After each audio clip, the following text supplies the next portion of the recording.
Views expressed on this program are those of the hosts, guests, and callers, and are not necessarily those of this station, its management, or other advertisers. You're listening to Transformation Talk Radio.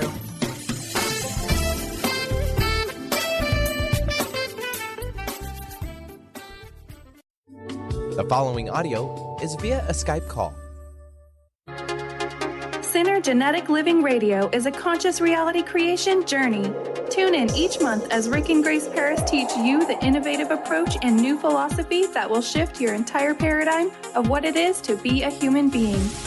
Synergenetic Living is a living, breathing, conscious experience. As a shaman for 20 years, Rick Paris has been guiding people to fuller existences since his first workshop in 1995. He is well-versed in a wide variety of healing arts, including being an Enneagram expert. Grace Paris serves Synergenetic Living clients powerfully and beautifully by embodying the fundamental role of a feedback provider, graciously guiding people to their own realizations and higher purposes. On this show, Rick and Grace will share with listeners the key to unlocking the infinite potential of human consciousness in order to create a life of preference. Learn to author your own destiny with Synergenetic Living Radio.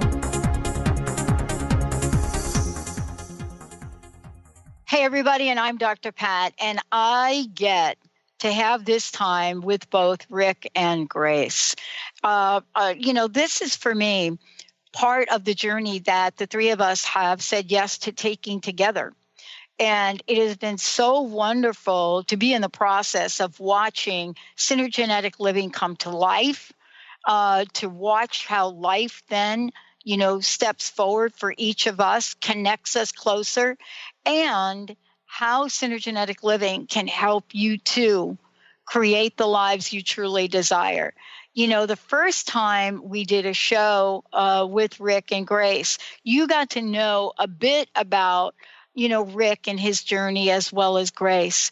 Today, part of that conversation is going to be about what I love that they're calling open to the power of the between. Now, this is interesting because paradoxically, we get to be, and then we get to be again and again and again. Today, we're going to talk about our choice to be physical and what physical incarnation is or what it isn't. Thank you both. What a great show. I'm really excited about this. Synergenetic Living. Yay. Yeah. So excited to be. Thank you.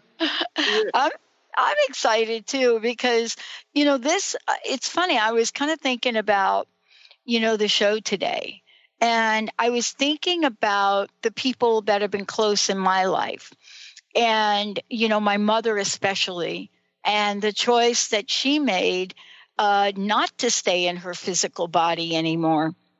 And yet at the same time, I think there is so little we know about our own incarnation, this physical incarnation. But Rick, you shared in the first show we did, you shared your story, your journey about this. Some people don't believe that being physical is a choice. And I'd love to hear, what your discovery is as well. Grace, you as well. Yeah, well, they just don't know it because part of the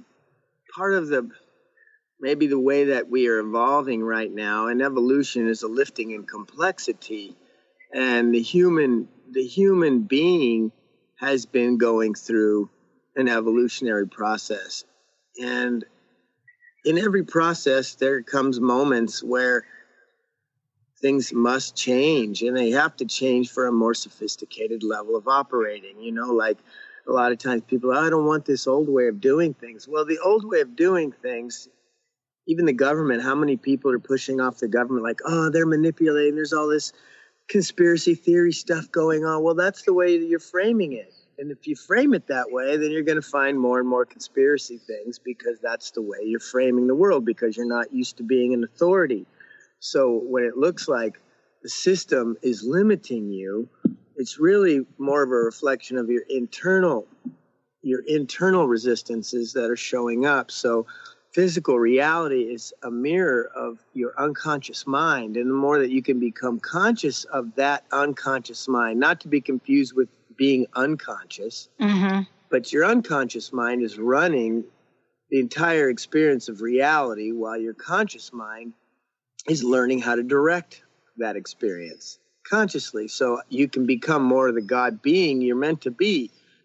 And so now, at this time, this is one of the reasons I came back to experience this, was realizing in the point of evolution, this is a monumental or pivotal turn for humanity. Like I say, 2012 and all these what am I looking for, the word? Cultures? No.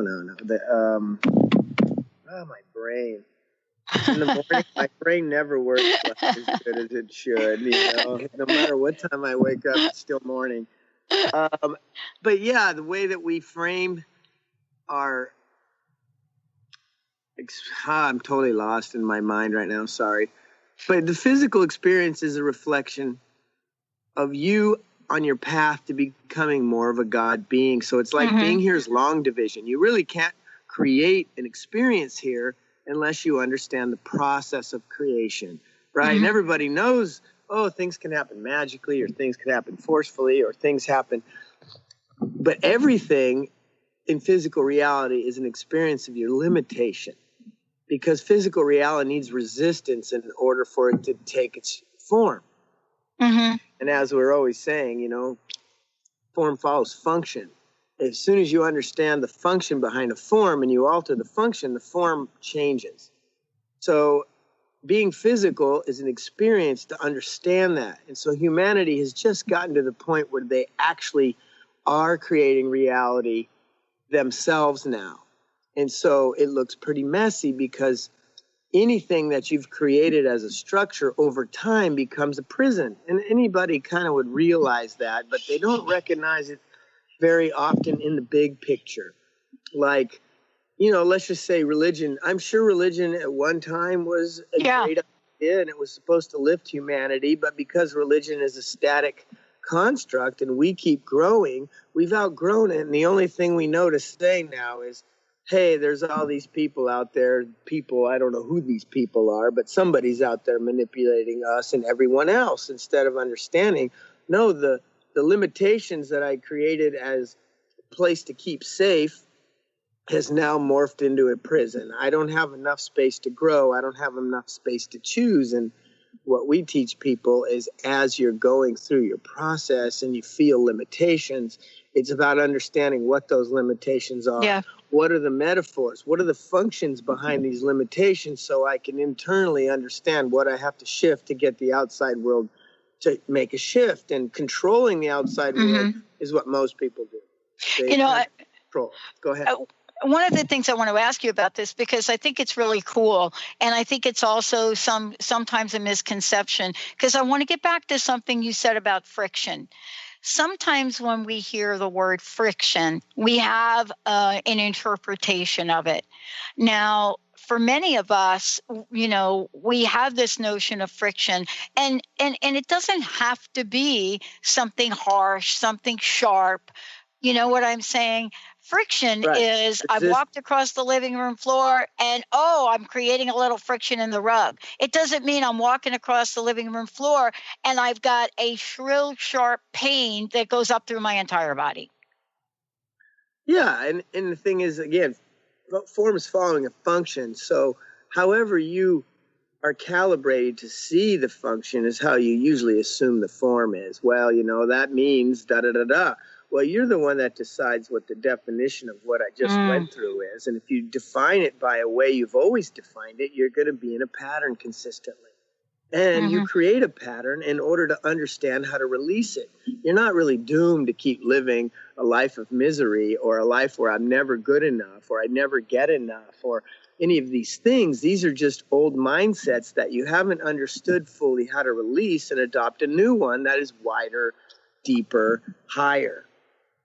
And so you get stuck. So like you said, friction in physical reality, the reason that, well, let's not say that, because don't understand that. But everything in physical reality is an expression of friction, of resistance. It can't take shape if it doesn't have resistance.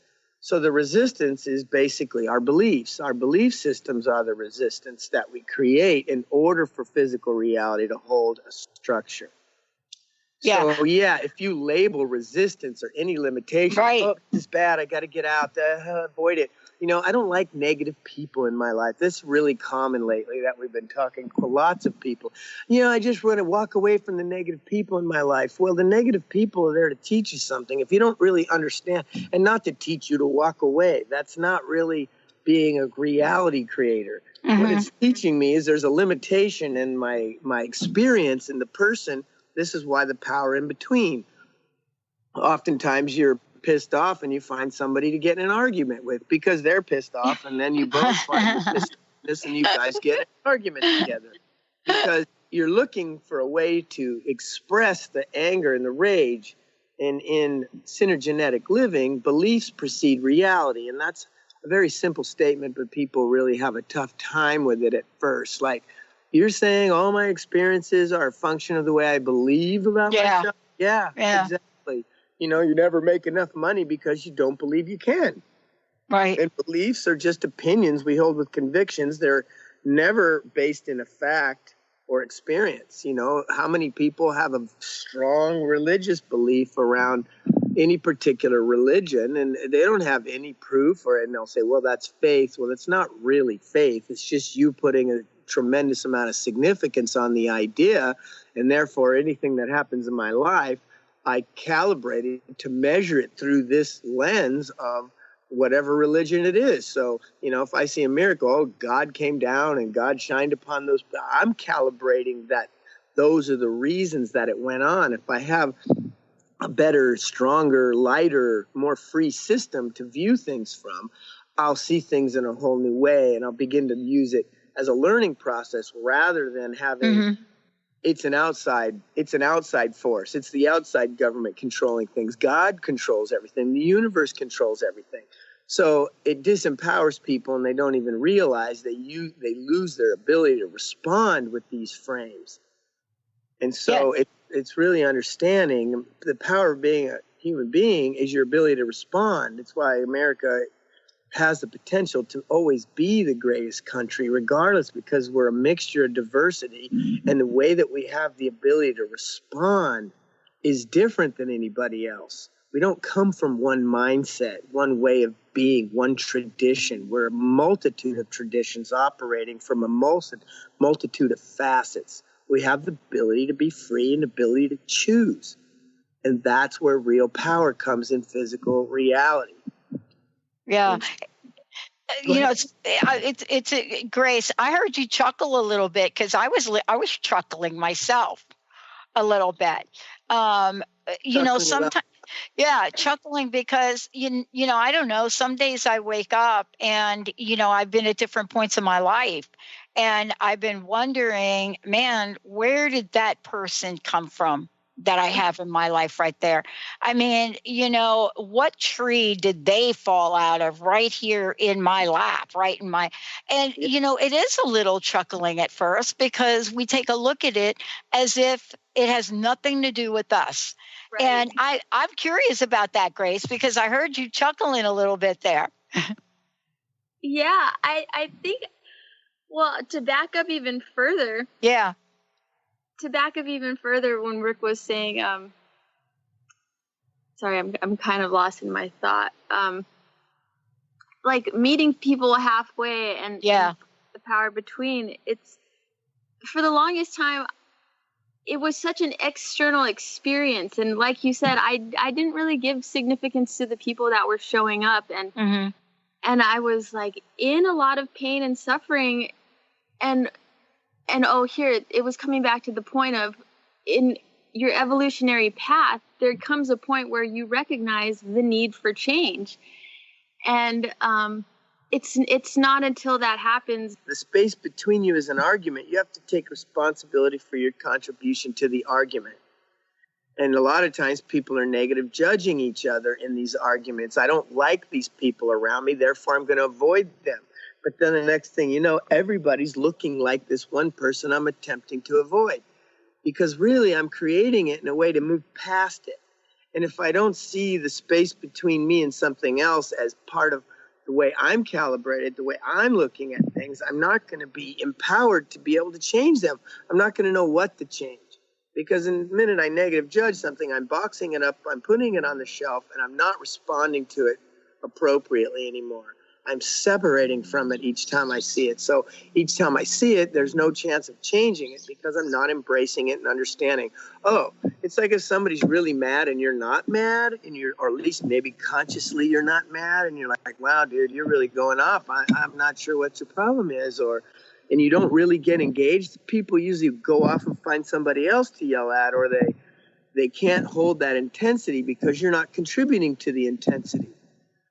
So the space between us is the measuring device that we use to see what choices are being reflected right now, conscious or unconscious. If I'm not conscious of it, I have to try to figure it out and become conscious so I have an opportunity to change it. Yeah. If I can't bring something conscious, I can't change it. Mm-hmm. Well, I've heard you say the future creates the present. And, then the question mark is around for a lot of people is that, well, wait a minute, I'm stuck. As a matter of fact, if you Google the word stuck, exponentially, that word has grown almost 500% in like 5 years. Stuck. And so the question is, say it 3 times in a row? I'm stuck. So you're stuck. We get it. Now what are you going to do about it, right? Exactly. It's like, I don't know. I keep thinking I'm stuck instead of looking at the space between and go, what am I stuck in? Am I stuck in mud? Am I stuck in this? Am I stuck in that? What am I stuck in? If you're measuring the space between you and another, you'll find out exactly what I'm stuck. It's in this, the problem itself carries the solution. So you've got to be able to look at it. So like I said, yeah, I'm stuck. That's all that they're doing, and that's the pattern of the past. They look at it instead of saying, oh, this problem has the solution for me to release it within the problem. But if I say I'm stuck and I know I'm comfortable with being stuck, then I stay and I'm stuck and I'm uncomfortable. I don't have a way to recalibrate what's happening. I don't have a different way to look at it so I can get unstuck. And, the person sits there and I'm stuck. Yeah, that's your mind. That's your mind stuck on a past pattern and not understanding how to release the pattern. And in the problem, and that's why we know, oh my God, I just dating the same person I was dating last time, just in a different package. So you're trying to tell yourself what you're trying to move beyond to be even more connected. This blockage that I keep seeing between me and another is the obstacle I need to overcome in order to have more love, more caring. And if I avoid those patterns, I never get a chance to disrupt them. I get another chance to confront, and I never get a chance to heal them. So even I'm stuck is just a repetitive way to look at it. You're not stuck. You're in a pattern. Right. But in that pattern, it means at some level that we're living in our past. Correct. Living, breathing. Do something more than once, you're in the past. Yes. Even if you like it, you're still in the past. Mm-hmm. Right? Because if I can either create reality or I can allow reality. And most people are allowing. This is why they're feeling out of control and they don't like what's going on, because they're allowing it and they haven't really figured out what choices do I have to make to become empowered over this. It's like if you really start processing your anger and your rage and you get that out of your system, before you know it, you're not really mad, you're feeling pretty good, and you're not attracting anybody else who's angry because you're not angry anymore. So you don't need to have angry people in your life. They might be on the news, they might be farther away, a greater distance instead of in your face. And the greater the responsibility you want to take, if I want people even on the news to be better, if I take a deeper wider perspective internally, remove the unconscious rage, then the unconscious outside world is not expressing that to me. I can't even remember the last time I had an angry person in front of me. Yeah. Go ahead. I am so glad you brought that up. I mean, it's interesting that we're talking about that. I had an experience last week. And what I realized in that experience was I didn't see the person as angry. I could literally sense their fear, absolute fear. And it wasn't about what we were actually talking about. There was this other thing. And I want to ask you, where does fear come in the between? Where does fear show up here? Well, that's really great because, you have people like Marianne Williamson out there saying it's either love or it's fear. It's one or the other. And the thing is, that's so incorrect frame to give such a powerless frame. It's not understanding what fear is. Fear is your north compass. In reality creating, if you're afraid of something, what's happened is you've created a belief structure between you and something else in order to stay away from something that I'm afraid of. But what you're afraid of, hang on one second. What you're afraid of, hang on, somebody's making some noise. Well, let's do this. Let's go to a quick break. Benny, let's go to a quick break. When we come back, we're going to talk about fear, love, and the in-between. Rick and Grace Paris joining us here today. This is Synergenetic Living Radio. We're going to take a short break. And by the way, you have any questions for Rick? 1-800-930-2819. 1-800-930-2819. We're going to take a short break, everybody. Mr. Benny, we'll be right back.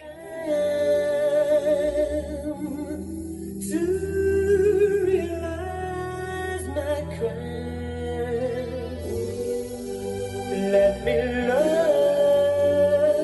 and steal.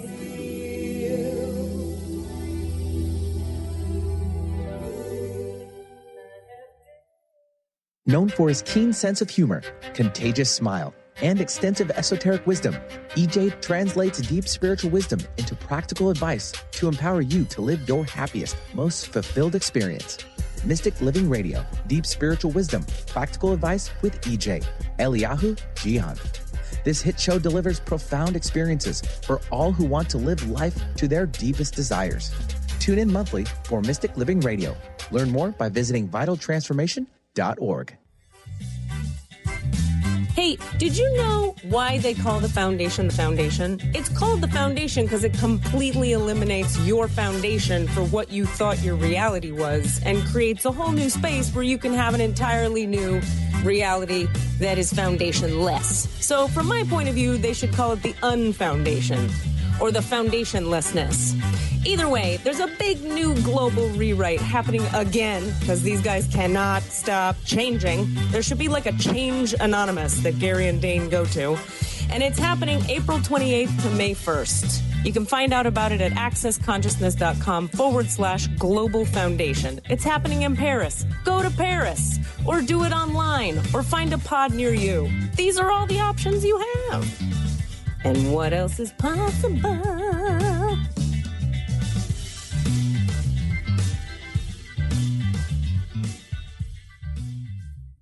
Are you feeling stagnant or blocked in your love life, career, health, or finances? Experiencing difficulty focusing or setting and achieving goals? Tune in to Spiritual Diagnostics Radio with psychic visionary healers Carol Dorian and Justice Welling. Discover the cause and effect of unwanted patterns in life. Tune in every Tuesday at 12 p.m. Pacific on Transformation Talk Radio. For more information, visit spiritualdeed.com. Are you tired of being bloated and nauseous? Hi, I'm Mary Jane Mack. Did you know eating unhealthy foods eventually leads to an unhealthy digestive system? Did you know eating the most healthy, nutritious food doesn't necessarily result in a healthy body? The stomach must be healthy in order to properly digest, metabolize, and utilize even the best of nutrition. Without proper digestion from the stomach through the intestinal tract, the nutritious value is not absorbed, and the improperly digested food can be more toxic to your body than helpful. You can be doing all the right things and getting all the wrong results. In fact, other organs may also be interfering with your stomach's ability to digest. Contact us today for your appointment at 888-777-4232. That's 888-777-4232. Or visit us at maryjanemack.com. Say, hey now, baby. Oh, mama, don't play now, baby. Say, hey now, baby. Hey, everybody. Welcome back. You're listening to Synergenetic Living Radio with Rick and Grace Paris joining me today. I am getting to co-host with them. Today's show, for those of you out there, is open to the power of the between. And so the question really is, one, do we know what that is? And two, do we know what to do if in fact we do know what that is and actually experience it? But before we start to talk about the relationship between love and fear and get back to what Rick was saying, I want to make sure that folks know, first of all, how do they find out more about you? How do they get to work with you? All of the above. Oh, awesome. So you can find us at synergeneticliving.com. And right now we're offering an illumination session, and this is very special. Rick is going to be on these with us.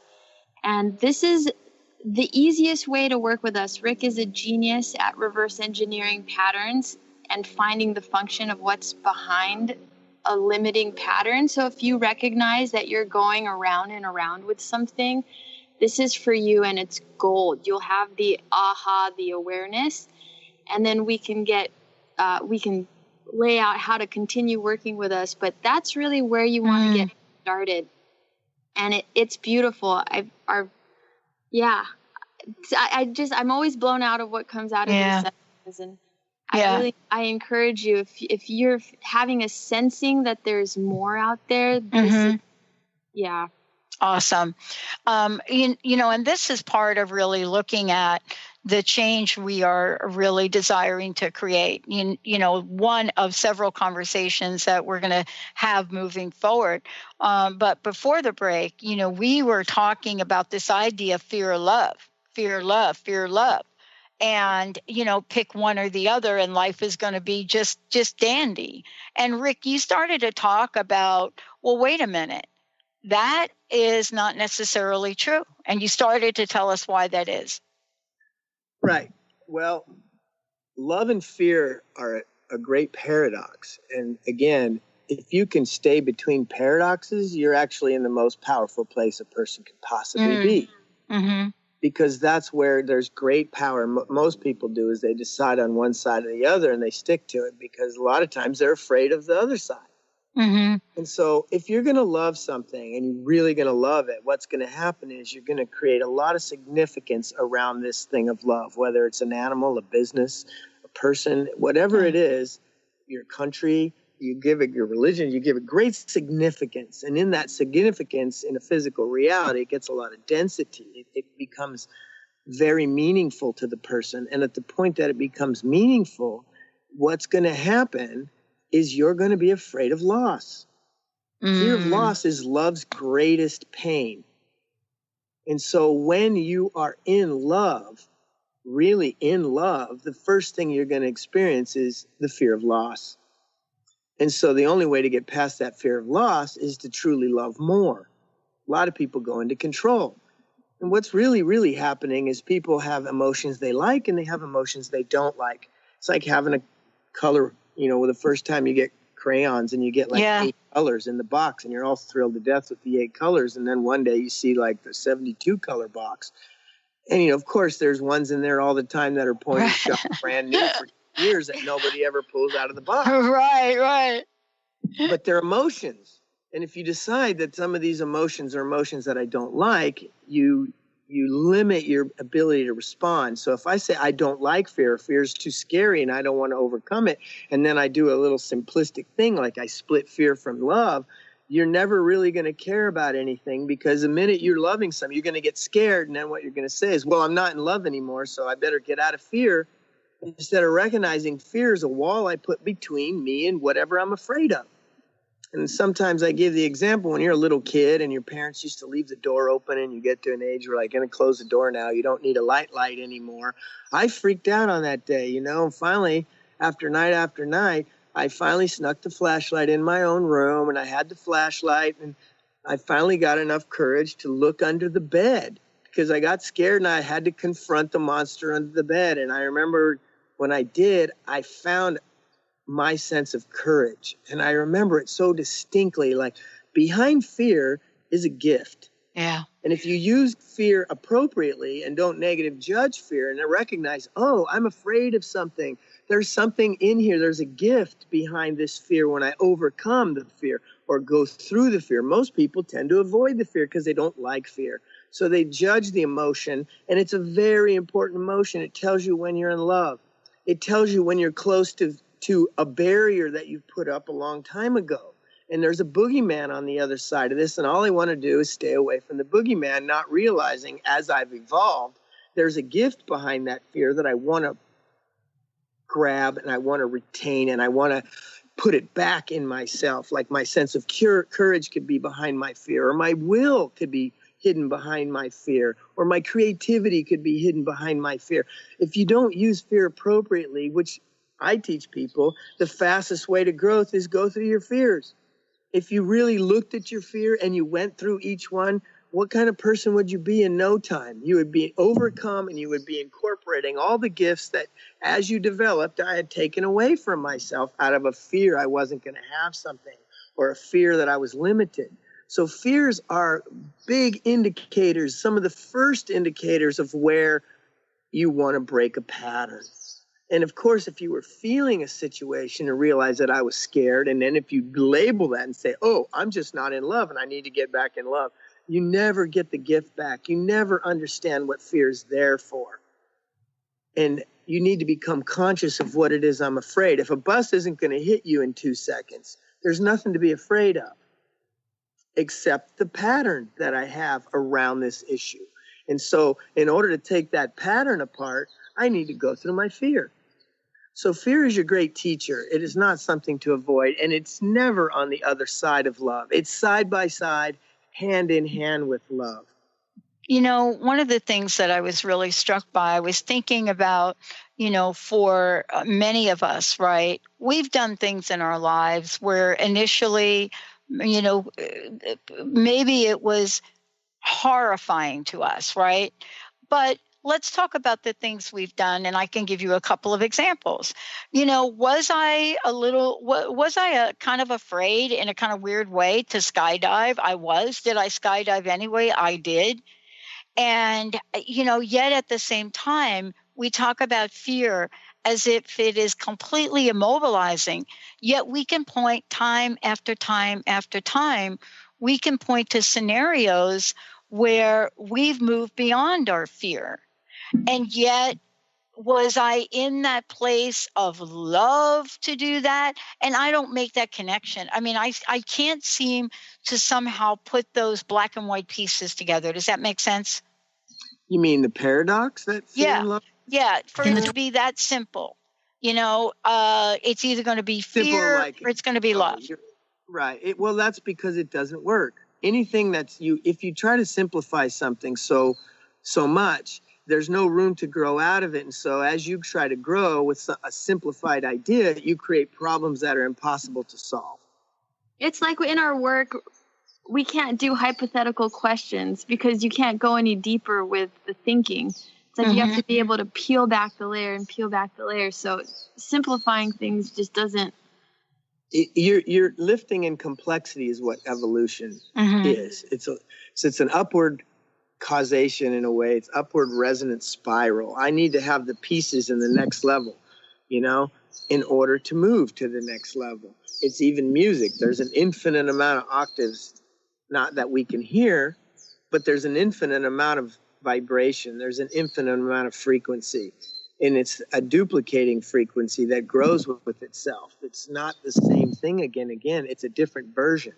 And so if I can't understand the functions like fear, like say, what is the first thing it does?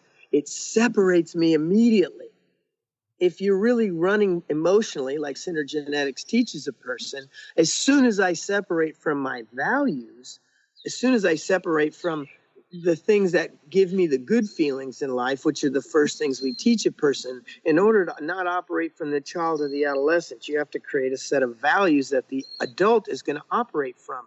Once you have this high functioning set of values, you are in a good place. So if you get scared, you're going to fall all out of your character. I'm going to fall apart.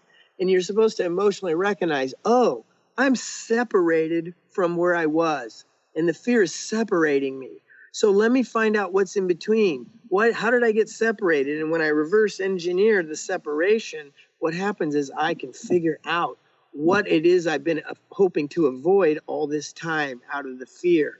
And so, again, fear and love being either or, it separates the function of what fear is really there for, to open us to the most elegant space to find the love that we've hidden from ourselves behind the fear. And so they go together. They go together. They're not separated. And it's a paradox because they're like, how do they go together? They're so opposing in so much. But they really do go together because they're both intense feelings. And it takes love to overcome that fear, to go through that fear. You know, a lot of people go through a fear, you know, because they're afraid of it, but not because I'm looking to live my values on a greater level. Because a greater sense of self. Right. They're going through it maybe for just an adrenaline rush, to feel like I'm alive. You know, there's a lot of reasons you'll still feel this rush after you go through a fear. But the same thing happens when it's what I call a triumph of character. You know, you can have achievements and accomplishments, but what's really a triumph is a victory of character. So when I'm holding to my values and I go through a fear, the rush that I get is more self-esteem. I get a victory of character. I know that I'm more. I know that I can be more. And I'm so excited to figure that out when I've finally gone through a fear honestly and fully. You will find a higher sense of yourself, unless, of course, you're in the past. And then I can get a rush, but then I can go through the same fear. Now I'm going to skydive every weekend because I got this rush. And so now I'm going for the adrenaline pump. And actually, you know, I could be risking my life every weekend for a rush rather than a triumph. Mm-hmm. You know, I think that, you know, like when I think about moments in time that each of us has, I know that for me, I had at least one tipping point in my life was when I looked in the mirror one day and I asked myself, you know, who are you really? Are you going to go back into that really big, well-paying job and do what these folks are telling you to do, even though you know it's not right? And I remember that conversation with myself. And I remember what I was afraid of losing, at least I thought in that moment, what I was afraid of losing by being true to who I was. And that was a value proposition for me, which now that I look back, I talk about it so easily as if, wow, that was uneventful. And yet I look back, it was such a turning point for me, changed the trajectory of my life because I wasn't willing to do something that I felt was going to harm other people, right? And I had to make a decision. I had to make a value decision for myself. And was I afraid of what the consequence was? You know, I have to tell you, not when I was thinking about that thing, not when I was looking at the choice that I have. I didn't really say they're going to fire me. And by the way, they did fire me.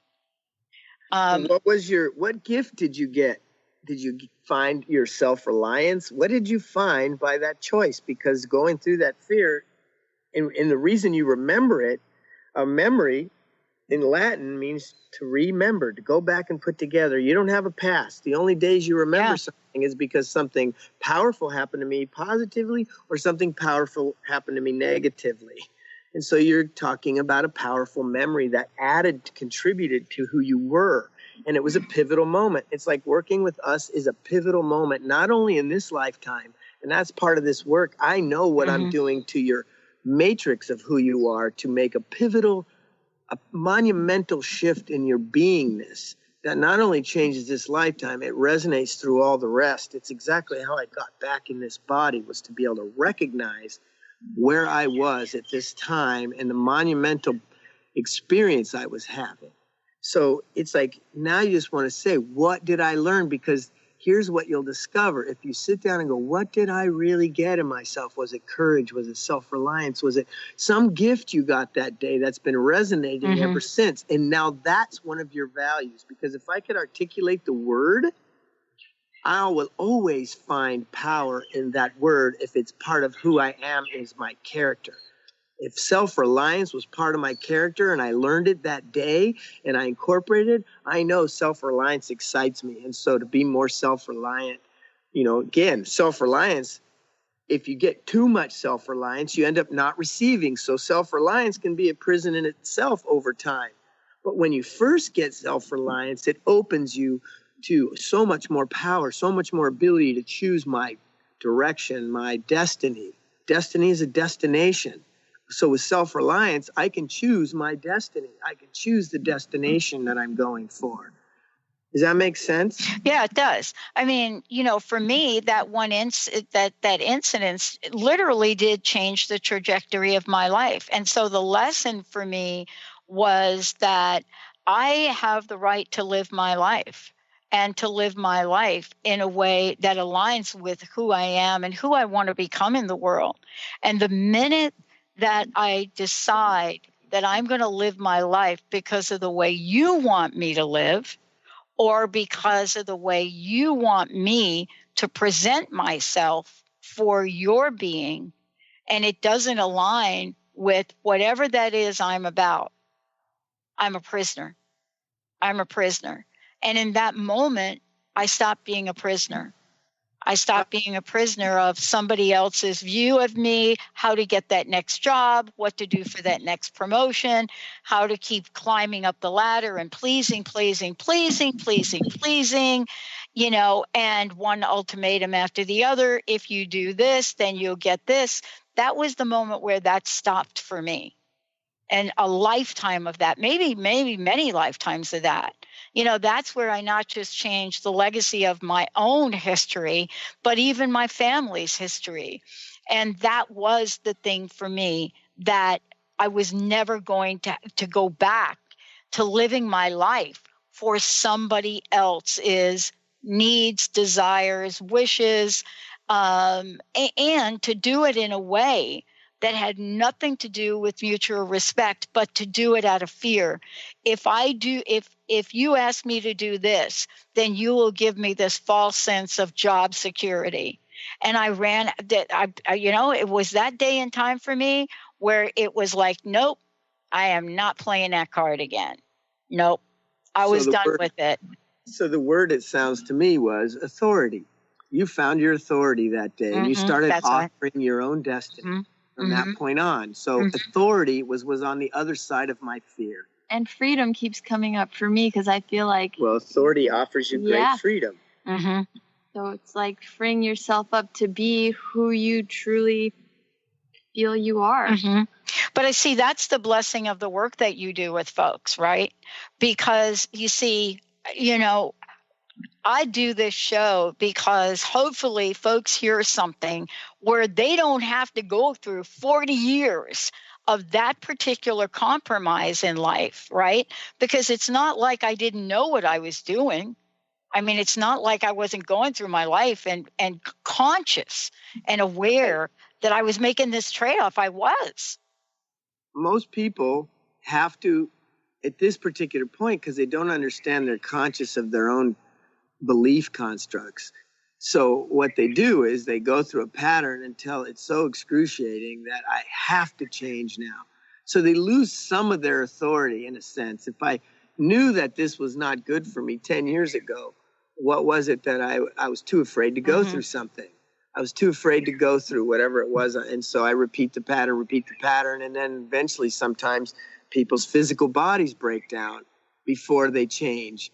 You know, and so maybe in their sickness, they recognize Oh, I need to change everything. I need to get rid of this husband or this wife, and I need to get rid of this job now because I'm dying and this is my last chance. And they do. They get healed and they have a whole nother life. Yep. It's not because of the illness. It's because of the choices that they finally made, you know. People always on their deathbed are trying to take responsibility for the things they didn't respond to earlier. And we see it all the time. People do stay in their pattern for years and years. And as sad as that is, it's beautiful when they awaken to the need for change. It's sad and it's fortunate because they can change it. Yeah, but isn't this the power of the work that you're doing? I mean, we started, talking about this earlier when we were talking about, this, open to the power of the between. And isn't this the core of what you both have said yes to in your lives to help people with? Because, not everybody is going to be as fortunate as I am. But if you're listening to this show today and you're wondering, how am I going to do that thing? How am I going to, leave behind maybe this thing that's not working? They can work with you. And this is where the power of synergenetic living helps people literally open that doorway to freedom. Isn't that what we're really talking about here today? Exactly. There isn't a single pattern that a human being's living right now that I can't move them through. Right. And not according to what I think. Right. It's according to the relationship between us. I will find the connector between us and I will explain it in a way and mirror people in a way that they will not only understand what they have to do, but given within the character and integrity of who they are as a person, to have the action reflect who they are. So it's not like, well, I know I have to do this and I just can't. They just don't know how to do it in alignment with their greater self. So as we're listening, this is sometimes where the Enneagram becomes a very powerful tool to use, because when you understand how a person's inherently wired and you can bring that awareness to the person, they'll start realizing, these 4 hurdles are what I have to go through when I'm scared. I don't really get scared. I actually get angry. Like you said early in the call, lots of times, I realized a person was angry, but I realized on a deeper level they were afraid. And so the anger is a cover for the fear because they don't like feeling fear. So they've got to feel something. So they convert it to anger. And they get really angry around the things they don't want to confront rather than dealing with what they're afraid of, because I don't like fear. So my automatic impulse is to reject fear, to push it to the side, to not understand. Oh, this is my North Compass. This is telling me right now what I'm supposed to be doing. So I take the pattern apart, and in the process of figuring out what their true values are, because that's part of the work for us to uncover what is this individual's values, what really turns them on in life, and then to articulate those in a way and keep bringing them back. Like, these are your values. So you're not living, let's say, authority is my value. In this particular instance, how can we author? We need to author a different way to do it, right? So I'll take them through their own process. So by the time they learn how to get through their hurdles, they know that these aren't resistances and limitations. They're posts they're signs on the road to my change. And since every person has a specific combination of change, once they're aware of their combination, they can either mitigate it properly, responsibly, or they eliminate it properly or responsibly. And ideally, we want them to eliminate it. But at first, we give them a way to, it's like if you ever knew this about people who run hurdles in races. If you take the hurdles away from a hurdler, they're actually slower without them. Yes. Because they need those hurdles, and so do we. We need the hurdles. We're the ones that put those in place. So instead of becoming blockages, impedances, limitations, they become the signpost. Oh, wow, I'm in fear. Okay, this is going on. I know how to translate my own process in a way that I can understand how to respond to the outside world without blaming, without judging, without taking away from anything. And so that's part of the process that Synergenetics is. It's a synergy between things, and it's a process that I self-author. I'm creating my own map. And if I understand the way that my genes, the way that I'm genetically predisposed to do something, I can technically alter those. And that's another thing they've already proven. DNA is not static. It mutates as you develop. And it's really a reflection. Beliefs precede experience. Your DNA is really the programming of your own beliefs. When you change a belief, your DNA shifts. That's what's happening. And then the whole physical world shifts. Go ahead. Well, I want to make sure, Grace, can we give out your 800 number so people can call you directly? Because I think this is really for those of you tuning in. I want to make sure that you have the number to call Rick, to call Grace, to schedule time with them.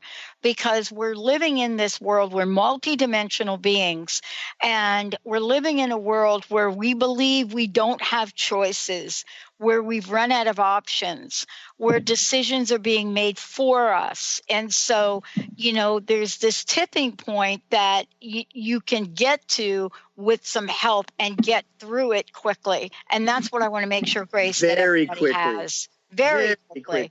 Yeah, that's what I said before. You don't want to be like me and take 40 years to figure that thing out. No way.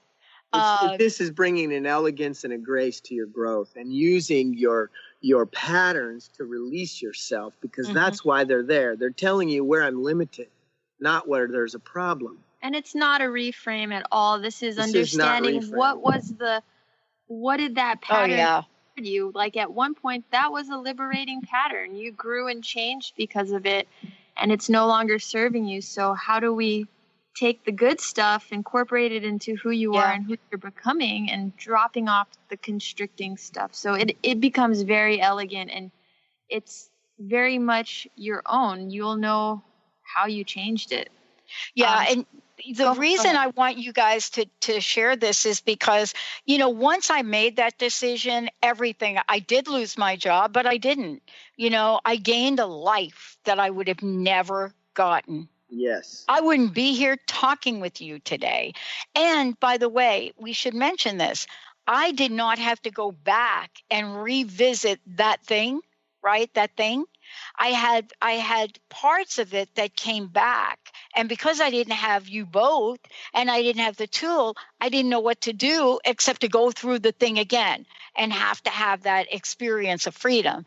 But people can work with you and get changes that are real so that whatever is next can be addressed. You do have an 800 number, Grace. What is the best way for people to contact you?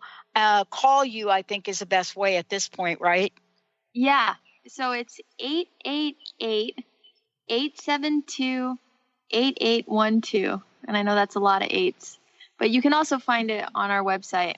It's up there. Synergeneticliving.com, but I'm going to give it again, 888-872-8812. And the reason that this is an important conversation for all of us to be having now is there's a lot going on in the world. And so there are a lot of things, a lot of pathways to freedom that you don't have to spend the time to do all this alone to figure it out. And I think, Rick, that is something in itself to learn and make the choice that we don't have to go through stuff by ourselves, that there are ways for you both to help people. Exactly. And that's understanding that the physical experience is a synergy between me and possibility. And the more I can read between the lines, possibility is unlimited. The only one in the dynamic is me. I'm limited by the very structures I need to repeat so I can grow, so I can be safe every day in my oftentimes limiting structure. But it is safe. And it's understanding that I need to be able to define what that structure is and start building it out. Because even money, it's the same thing. If you don't have enough money and you're struggling with money, it's because there's a lot of beliefs about your self-worth and your value and the way you can receive or not receive. Or, sometimes with people who are very self-reliant, it becomes a problem later because now I don't receive. I'm so into doing it myself that I don't receive help from anyone. Matter of fact, I don't even think to ask most of the time. I just take care of it myself. That's an indicator that self-reliance freed me and now is inhibiting me. It's now I need to redefine what self-reliance is. So, once you understand that that's a value, if it is, you'll understand, oh, it's time for me to expand the way I see self-reliance, to be able to incorporate. If I'm not receiving, I'm not able to contribute. Oh, that makes sense. I need to receive more so I can be a greater force of teaching, of learning, of whatever it is that you're. That's our next show. I would love to have this conversation about self-reliance, because you're right. There's a point by which, I puff my chest out because I think I'm self-reliant, and yet I miss so many opportunities of what the exchange of things might be. And if you're living in values, the more values that you can have, you're like, okay, I know now authority is a value of mine. Self-reliance is a value of mine. Now I know that, and then I start realizing, wow, if I want to be a bigger force in the world, I'm going to have to receive. I can't do all this by myself. It's starting to, if you start feeling like I'm getting overwhelmed, I'm working too many hours every day. That's what you're supposed to notice emotionally. Like, I'm feeling limited by something. Let me figure out what that limitation is, remove it, and now I'm working 20-hour weeks and receiving the same thing. Tune in each month on Transformation Talk Radio for the latest on Synergenetic Living Radio with Rick and Grace Paris. Learn how to get clear on the life you desire. Synergenetic Living is a living, breathing, conscious experience. Rick and Grace will teach you the art of utilizing the future to create the now with a sense of artistic and absolute power, having dominion without domination. For more information on Rick and Grace Paris and Synergenetic Living, or to download an episode of Synergenetic Living Radio, visit synergeneticliving.com.